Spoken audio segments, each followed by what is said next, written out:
ನೀವು ನೋಡ್ತಾ ಇದ್ದೀರಾ ಗ್ಯಾರಂಟಿ ನ್ಯೂಸ್. ನಾನು ರಾಮ್ ಬಡ್ಗೇರ್. ದೇಶದಲ್ಲಿ 3 ಹೊಸ ಕಾನೂನುಗಳನ್ನ ಜಾರಿಗೆ ತರಲಾಗಿದೆ. ಸಹಜವಾಗಿ ಜನರಿಗೆ ಕಾನೂನಿನ ಬಗ್ಗೆ ಹೆಚ್ಚಿನ ಅರಿವಿರೋದಿಲ್ಲ.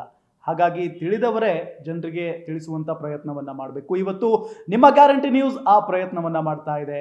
ಈ ಜೊತೆಗೆ ಈ ಕಾನೂನು ಏನಿದೆಯಲ್ಲ, IPC ಸೆಕ್ಷನ್ ಅನ್ನ ಯಾಕೆ ಮೂಲೆಗುಂಪು ಮಾಡಿದ್ರು, ಜೊತೆಗೆ ಈಗ ಹೊಸ ಕಾನೂನುಗಳಿಗೂ ಹಳೆ ಕಾನೂನುಗಳಿಗೂ ಏನು ವ್ಯತ್ಯಾಸ ಅನ್ನೋ ಒಂದು ಪ್ರಶ್ನೆ ಎಲ್ರಿಗೂ ಕೂಡ ಇದ್ದೇ ಇದೆ. ಇದರ ಬಗ್ಗೆ ಮಾತನಾಡೋದಕ್ಕೆ, ಮಾಹಿತಿಯನ್ನ ತಿಳಿಸ್ಕೊಡೋದಕ್ಕೆ ನನ್ನ ಜೊತೆಗೆ ಈಗ ಶಾಸಕರು ಜೊತೆಗೆ ಸೀನಿಯರ್ ಅಡ್ವೊಕೇಟ್ AS ಪೊನ್ನಣ್ಣ ಅವರಿದ್ದಾರೆ. ಸರ್ ನಮಸ್ಕಾರ, ಕಾರ್ಯಕ್ರಮಕ್ಕೆ ಸ್ವಾಗತ ನಿಮಗೆ. ಸರ್, ಸಹಜವಾಗಿ ನಾನು ಈಗಾಗಲೇ ಹೇಳಿದ ಹಾಗೆ ಬಹಳಷ್ಟು ಜನರಿಗೆ ಕಾನೂನಿನ ಬಗ್ಗೆ ಅರಿವಿರೋದಿಲ್ಲ. ಹಾಗಾಗಿ ಈ ಹಳೆ ಕಾನೂನನ್ನ ಯಾಕೆ ಬಂದ್ ಮಾಡಿದ್ರು, ಹೊಸ ಕಾನೂನನ್ನ ಯಾಕೆ ಜಾರಿಗೆ ತಂದ್ರು ಅನ್ನೋ ಪ್ರಶ್ನೆ ಇದೆ. ಏನು ವ್ಯತ್ಯಾಸ ಸರ್ ಈ ಎರಡಕ್ಕೂ? ಈ ಹಳೆ ಕಾನೂನನ್ನು ಅಂದರೆ IPC, criminal procedure code, evidence act, ಈ ಮೂರನ್ನು ಯಾಕೆ ಬಂದ್ ಮಾಡಿದರು, ಯಾಕೆ ಹೊಸ ಕಾನೂನನ್ನು ತಂದಿದ್ರು ಅಂತ ಬಹುಶಃ ಕೇಂದ್ರ ಸರ್ಕಾರದಲ್ಲಿ ಈ ಪ್ರಸ್ತಾವನೆಯನ್ನು ಸಂಸತ್ತಿನ ಮುಂದೆ ಇಟ್ಟಂಥವ್ರಿಗೂ ಕೂಡ ಗೊತ್ತಿಲ್ಲ ಅಂತ ನನಗೆ ಅನಿಸ್ತದೆ. ಇದು ಹೆಸರು ಬದಲಾವಣೆ, ಅದಕ್ಕೊಂದು ಭಾವನಾತ್ಮಕವಾದಂಥ ಹೆಸರನ್ನು ಕೊಡೋದು, ರಾಜಕಾರಣಕ್ಕೆ ಬಳಸೋದು ಬಿಟ್ಟರೆ ಇನ್ಯಾವ ಉದ್ದೇಶ ಕೂಡ ಇದರಲ್ಲಿ ನನಗೆ ಕಾಣ್ತಾ ಇಲ್ಲ. ಬಹುಶಃ ಅವರು ನಡ್ಸ್ಕೊಂಬಂದಿರುವಂಥ ನೀತಿಗಳೇನಿದೆ ದೇಶಾದ್ಯಂತ ಅದಕ್ಕೆ ಪೂರಕವಾಗಿದೆ ಇದು.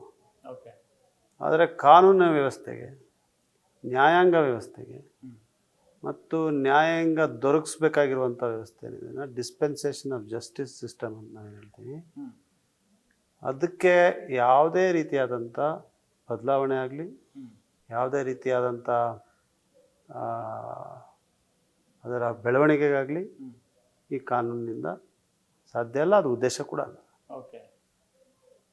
ಹಿಂದಿ ನಾಮಕರಣವನ್ನು ಕೊಟ್ಟಿದ್ದಾರೆ. ಇವರೇನಿವತ್ತು ದೇಶಾದ್ಯಂತ ಪ್ರಚಾರ ಮಾಡ್ತಾ ಇದ್ದಾರೆ ಹಿಂದಿ ಭಾಷೆಯನ್ನು ಹೇರಲಿಕ್ಕೆ, ಮತ್ತು ಒಂದೇ ದೇಶ ಒಂದೇ ಚುನಾವಣೆ ಇಂಥ ಒಂದು ಕಲ್ಪನೆಗಳನ್ನೇನು ಕಟ್ಕೊಂಡು ಮಾಡ್ತಾ ಇದ್ದಾರೆ, ಆ ಉದ್ದೇಶಕ್ಕೆ, ಆ ರಾಜಕಾರಣಕ್ಕೆ ಪೂರಕವಾಗಿದೆ ಅಂತ ನನಗನ್ನಿಸ್ತದೆ. ಅಷ್ಟೇ ಬಿಟ್ಟರೆ ಒಬ್ಬ ಕಾನೂನಿನ ವಿದ್ಯಾರ್ಥಿಯಾಗಿ, ಒಬ್ಬ ಹಿರಿಯ ವಕೀಲನಾಗಿ, ಇವತ್ತು ಶಾಸಕನಾಗಿ, ಅಡ್ವೊಕೇಟ್ ಜನರಲ್ ಆಗಿ ಕೆಲಸ ಮಾಡಿ, ಮುಖ್ಯಮಂತ್ರಿಗಳ ಕಾನೂನು ಸಲಹೆಗಾರನಾಗಿ ಕೆಲಸ ಮಾಡ್ತಾ ನನಗೆ ಬೇರೆ ಏನೂ ಕೂಡ ಇದರಲ್ಲಿ ತೋಚ್ತಾ ಇಲ್ಲ ಇದು. ಅದರಿಂದ ಆದರೆ ಅದನ್ನು ಜನ ಕೂಡ ಇವತ್ತು ಅರ್ಥ ಮಾಡ್ಕೊಂಡ್ಬಿಟ್ಟಿದ್ದಾರೆ ಇದು ಉದ್ದೇಶ ಅಂತ. ಒಂದು ಸಣ್ಣ ಉದಾಹರಣೆ ಹೇಳ್ಬೇಕಂದ್ರೆ ಎವಿಡೆನ್ಸ್ ಆ್ಯಕ್ಟ್ ಇದೆ. ಭಾಳ ಹಳೇದದು, 19ನೇ ಶತಮಾನದ ಕಾನೂನು, ಬ್ರಿಟಿಷರ್ಸ್ ಕೊಟ್ಟಿದ್ದಂಥ ಕಾನೂನು. ನಮಗೆ ಬ್ರಿಟಿಷರ್ಸ್ ಕೊಟ್ಟಿದ್ದೆಲ್ಲ ತಿರಸ್ಕಾರ ಮಾಡಬೇಕು ಅಂತ ಹೇಳಿದ್ರೆ ಅದು ಬೇರೆ ವಿಚಾರ. ಆದರೆ ಆ ಎವಿಡೆನ್ಸ್ ಆ್ಯಕ್ಟ್ನಲ್ಲಿ ಏನಾರು ಒಂದು ಬದಲಾವಣೆ ಇವ್ರು ಮಾಡಿರೋದನ್ನ ತೋರಿಸ್ಲಿ. ಸೆಕ್ಷನ್ 65ನಲ್ಲಿ ಪರ್ಟಿನೆಂಟ್ ಎಂಬಂಥ ಶಬ್ದವನ್ನು ತಿದ್ದಿದ್ದಾರೆ, ಇನ್ನೊಂದು ಯಾವುದೋ ಒಂದು ಶಬ್ದವನ್ನು ತೆಗೆದುಹಾಕಿದ್ದಾರೆ. ಬಿಟ್ಟರೆ ಎಂಟೈರ್ ಎವಿಡೆನ್ಸ್ ಆ್ಯಕ್ಟ್ನಲ್ಲಿ ಯಾವುದೇ ತಿದ್ದುಪಡಿ ಆಗಲಿಲ್ಲ. ಕಾನೂನಿನ ಹೆಸರು ಮಾತ್ರ ಹಿಂದಿನಲ್ಲಿ ನನಗೆ ಹೇಳೋಕ್ಕೂ ಗೊತ್ತಲ್ಲ, ಆ ಥರ ಒಂದು ಹೆಸರು ಕೊಟ್ಬಿಟ್ಟಿದ್ದಾರೆ. ನಂಬರ್ ಅಷ್ಟೇ ವ್ಯತ್ಯಾಸ ಆಗೋಗ್ಬಿಡ್ತಾ ಅಂತ ಒಂದದು. ಎರಡನೇದು IPCನಲ್ಲಿ ನೀವು ಏನು ತಿದ್ದುಪಡಿ ಅಂತ ತರಬೇಕು. ಇವತ್ತು ಬದಲಾಗ್ತಾ ಇರೋ ಚಿತ್ರಣದಲ್ಲಿ ಯಾವ ರೀತಿಯಾದಂಥ ಅಪರಾಧಗಳು ನಡೀತಾ ಇದೆ, ಅಪರಾಧೀಕರಣ ನಡೀತಾ ಇದೆ, ಅದನ್ನು ಸೆರೆ ಹಿಡಿಲಿಕ್ಕೆ ಬೇಕಾಗಿರುವಂಥ ಹೊಸ ಕಾನೂನನ್ನ ತರಬೇಕಿತ್ತು. ಇವರು ಇರೋ ಕಾನೂನನ್ನೇ ಸ್ವಲ್ಪ ಬದಲಾವಣೆ ಆ ಕಡೆ ಈ ಕಡೆ ಮಾಡಿ ಸೆಕ್ಷನ್ಗಳು 4 ಸೆಕ್ಷನ್ ಇರೋದನ್ನ ಒಂದು ಸೆಕ್ಷನ್ ಮಾಡಿದ್ದಾರೆ.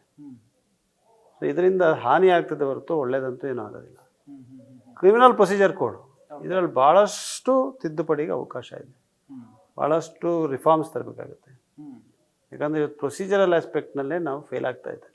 ಪ್ರಾಸಿಕ್ಯೂಷನ್ ಫೇಲ್ ಆಗ್ತಾ ಇರೋದ ಕಾರಣ ಪ್ರೊಸೀಜರಲ್ ಆಸ್ಪೆಕ್ಟ್ ಇದೆ. ಮತ್ತು ಬೇಗ ಇತ್ಯರ್ಥ ಆಗೋದಕ್ಕೆ ಏನು ಮಾಡಬೇಕು ಅಂತ ಹೇಳುವಂಥದ್ರ ಬಗ್ಗೆ ಭಾಳ ಮುಖ್ಯವಾಗಿ 1948ನೇ ಇಸ್ವಿಯಿಂದ ನಮ್ಮ ಸರ್ವೋಚ್ಚ ನ್ಯಾಯಾಲಯ, ಉಚ್ಚ ನ್ಯಾಯಾಲಯಗಳು ಏನು ತೀರ್ಪುಗಳನ್ನು ಕೊಟ್ಟು ಕ್ರಿಮಿನಲ್ ಜಸ್ಟಿಸ್ ಸಿಸ್ಟಮ್ಸ್ನಲ್ಲಿ ಬದಲಾವಣೆಗಳನ್ನು ತರಬೇಕು, ಸುಧಾರಣೆಯನ್ನು ತರಬೇಕು ಅಂತೇಳಿ ಕೊಟ್ಟಿದ್ದಾರೆ ತೀರ್ಪುಗಳು. ಅದನ್ನು ಯಾವುದನ್ನು ಕೂಡ ಇವರು ಉಪಯೋಗಿಸಲಿಲ್ಲ, ಯಾವುದನ್ನು ಕೂಡ ಉಪಯೋಗಿಸಲಿಲ್ಲ. ಇವತ್ತು ಒಂದು ವಾರಂಟ್ ಕೇಸ್ನಲ್ಲೂ ಕೂಡ ಒಬ್ಬ ಅಪರಾಧಿನ ವಾರಂಟ್ ಮೂಲಕ ಕೋರ್ಟಿಗೆ ತರಬಾರ್ದು, ಮೊದಲು ಅವನಿಗೆ ಸಮನ್ಸ್ ಕೊಡಬೇಕು, ಅವನು ಯಾವತ್ತೂ ಭಾಗವಹಿಸೋದಿಲ್ಲ, ಅವಾಗ ವಾರಂಟ್ ಆಗಬೇಕು ಅಂತೇಳಿ ಸುಪ್ರೀಂ ಕೋರ್ಟ್ ಅವ್ರು ಹೇಳಿದ್ದಾರೆ.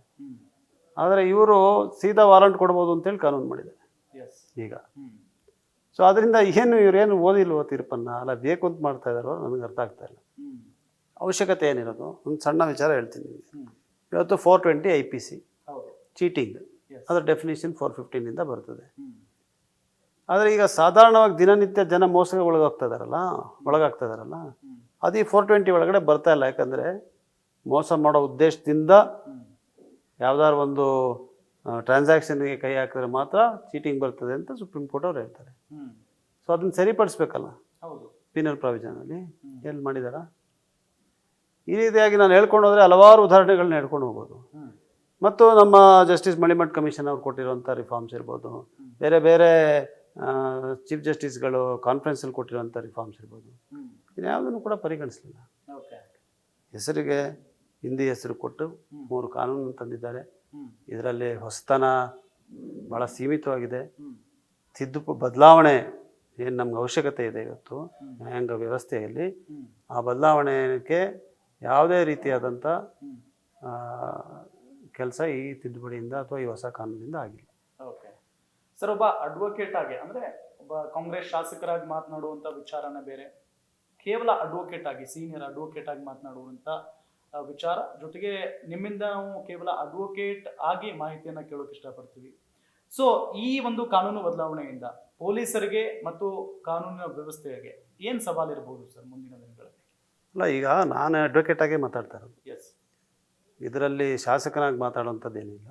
ಶಾಸಕನಾಗಿ ಮಾತಾಡಬೇಕಾದಾಗ ಶಾಸನ ಸಭೆಯಲ್ಲಿ ಇದಕ್ಕೆ ಕರ್ನಾಟಕ ರಾಜ್ಯ ಮಟ್ಟದಲ್ಲಿ ಏನು ತಿದ್ದುಪಡಿ ತರ್ಬೋದು, ಇವತ್ತು ಕಾನೂನು ಸಚಿವರು ಕೂಡ ಹೇಳಿದ್ದಾರೆ. ಯಾಕಂದರೆ ಈ ಕ್ರಿಮಿನಲ್ ಪ್ರೊಸೀಜರ್ ಇದೆಲ್ಲ ಕೂಡ ಕಂಕರೆಂಟ್ ಲಿಸ್ಟಲ್ಲಿದೆ. ಕೇಂದ್ರ ಸರ್ಕಾರಕ್ಕೆ ಕೂಡ ಕಾನೂನು ಮಾಡಲಿಕ್ಕೆ ಅವಕಾಶ ಇದೆ, ರಾಜ್ಯ ಸರ್ಕಾರಕ್ಕೆ ಕೂಡ ಅದನ್ನು ತಿದ್ದುಪಡಿ ಮಾಡುವಂಥ ಅವಕಾಶ ಇದೆ. ನಾವಿಲ್ಲಿ ಏನು ಶಾಸನ ಸಭೆಯಲ್ಲಿ ನಡೆಸ್ಬೇಕು ಅದನ್ನ ಅಲ್ಲಿ ಮಾತಾಡ್ತೀನಿ. ಇಲ್ಲಿ ನಿಮಗೆ ವಕೀಲನಾಗಿ ನಾನು ನಿಮ್ಗೆ ಹೇಳ್ತಾ ಇರೋದು ಇದೆಲ್ಲ ಮಾತುಗಳು ಕೂಡ ಒಬ್ಬ ವಕೀಲನಾಗಿ ಹೇಳ್ತಾ ಇದ್ದೀನಿ. ನೀವು ಅದು ನಾನು ವಕೀಲನಾಗಿ ಹೇಳ್ತಾ ಇದ್ದೀನಿ ಅಂತ ಸ್ವೀಕಾರ ಮಾಡಬೇಕು. ಇವತ್ತು ಸವಾಲುಗಳು ಭಾಳಷ್ಟಿದೆ ಪೊಲೀಸ್ ಇಲಾಖೆ ಮೇಲೆ. ಫಾರ್ ಎಕ್ಸಾಂಪಲ್, ಎವ್ರಿ ಮರ್ಡರ್ ಕೇಸ್ಗೆ ಒಬ್ಬ ಫೋರೆನ್ಸಿಕ್ ಎಕ್ಸ್ಪರ್ಟ್ ಬೇಕು ಅಂತ ಹೇಳಿದ್ದಾರೆ. ಈ ಫೋರೆನ್ಸಿಕ್ ಎಕ್ಸ್ಪರ್ಟ್ನ ಹುದ್ದೆಯನ್ನು ಸೃಷ್ಟಿ ಮಾಡಬೇಕು. ಸೃಷ್ಟಿ ಮಾಡಿ ಅದಕ್ಕೆ ನೇಮಕಾತಿ ಆಗಬೇಕು. ನೇಮಕಾತಿ ಪ್ರಕ್ರಿಯೆಗಳು ಎಷ್ಟಿದೆ, ಸೃಷ್ಟಿ ಮಾಡೋದಕ್ಕೇನಿದೆ. ಈ ಮಧ್ಯದಲ್ಲಿ ನಾಳೆ ಇವತ್ತೊಂದು ಮರ್ಡರ್ ಆಯಿತು, ಫೋರೆನ್ಸಿಕ್ ಎಕ್ಸ್ಪರ್ಟ್ ಇಲ್ಲ, ಅದನ್ನೇ ಬಳಸ್ತಾನೆ ಅವನ ಅಪರಾಧಿ. ಫೋರೆನ್ಸಿಕ್ ಎಕ್ಸ್ಪರ್ಟ್ ಇಲ್ಲದೆ ಇನ್ವೆಸ್ಟಿಗೇಷನ್ ಮಾಡ್ತಾ ಇದ್ದಾರೆ, ನನಗೆ ಬೇಲ್ ಕೊಡಿ, ನನಗೆ ಕಾಸ್ಟ್ ಮಾಡಿ ಅಂತ ಹೇಳ್ತಾರೆ. ಇದು ಯಾವುದನ್ನು ಕೂಡ ಯೋಚನೆ ಮಾಡಿದೆ, ಆಲೋಚನೆ ಮಾಡಿದೆ, ಇದರ ಸಾಧಕ ಬಾಧಕಗಳನ್ನು ಚರ್ಚೆ ಮಾಡಿದೆ, ತರಾತುರಿನಲ್ಲಿ ಕಾನೂನನ್ನ ತರಲಿಕ್ಕೆ ಅವರು ಆ ಚುನಾವಣೆ ಸಂದರ್ಭದಲ್ಲಿ ಪ್ರಯತ್ನ ಮಾಡಿದ್ರು. ಈಗ ಜಾರಿಗೆ ಬರಲೇಬೇಕಾಗಿದೆ. ಆದರೆ ಇವತ್ತು ಕೂಡ ನಾನು ಅವ್ರಿಗೆ ಮನವಿ ಮಾಡ್ತೀನಿ, ದಯವಿಟ್ಟು ಒಂದು ಸಮಗ್ರವಾದಂಥ ಚಿಂತನೆ ಆಗಬೇಕು ಇದ್ರ ಬಗ್ಗೆ. ಇದು ಬರೀ ಪಬ್ಲಿಕ್ ಡಿಬೇಟ್ ಆದರೆ ಸಾಲದು. ಎಲ್ಲ ಚಿಂತಕರು, ಜೂರಿಸ್ಟ್ಸ್ ಯಾರಿದ್ದಾರೆ, ಕಾನೂನಿನ ಪಂಡಿತರು ಯಾರಿದ್ದಾರೆ, ನಿವೃತ್ತ ನ್ಯಾಯಮೂರ್ತಿಗಳು ಯಾರಿದ್ದಾರೆ, ಸರ್ವೋಚ್ಚ ನ್ಯಾಯಾಲಯ, ಇವನ್ನೆಲ್ಲ ಒಳಗೊಂಡಂಥ ಸಮಿತಿಗಳನ್ನು ರಚನೆ ಮಾಡಿ ಇದ್ರ ಬಗ್ಗೆ ಚರ್ಚೆ ಆಗಲಿ. ನೀವು ನಿಜವಾಗ್ಲೂ ಈ ದೇಶದ ಕಾನೂನು ವ್ಯವಸ್ಥೆ ಮೇಲೆ ತಮಗೇನಾದ್ರು ಒಂದು ಕೊಂಚಿತವಾದ ಕಾಳಜಿ ಇದ್ದರೂ ಕೂಡ ಇದನ್ನು ಸರಿಯಾದಂಥ ರೀತಿಯಲ್ಲಿ ಕಾನೂನನ್ನ ತರುವಂಥ ಕೆಲಸ ಮಾಡಿ. ಅದೇ ಹೆಸರು ಕೊಡಿ ಬೇಕು ಅಂತ ಹೇಳಿದ್ರೆ. ಬಟ್ ಈ ಕಾನೂನಿನಿಂದ ಒಂದು ದಂಡ ಕಾಯ್ದೆ ಬಂದಾಗ ಯಾಕೆ ಒಬ್ಬನಿಗೆ ಶಿಕ್ಷೆ ಕೊಡ್ತಾರೆ? ಗ್ಯಾರಂಟಿ ನ್ಯೂಸ್, ಸುದ್ದಿ ಖಚಿತ, ನ್ಯಾಯ ನಿಶ್ಚಿತ.